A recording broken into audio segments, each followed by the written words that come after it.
Hi friends, అందరూ ఎలా ఉన్నారు? ఈరోజు మనం అరటికాయ పులుసు చేసుకుందాం. సేమ్ ఇది చేపల పులుసు లాగే ఉంటుంది, అందుకని చేపలాగా కట్ చేసాను. ఇది ఒక సైడ్ ఇది చాలా బాగుంటుంది. మీరు కూడా ఒకసారి ట్రై చేసి చూడండి. ట్రై చేసిన వాళ్ళు ఉంటే మళ్ళీ ఇలా కూడా ఒకసారి ట్రై చేయండి, చాలా బాగుంటుంది. ముందుగా స్టవ్ పైన ఒక కడాయి పెట్టుకోండి.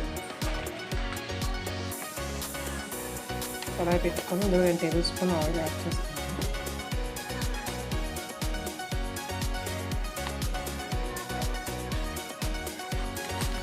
ఆయిల్ హీట్ అయిన తర్వాత ఒక కప్పు ఆనియన్,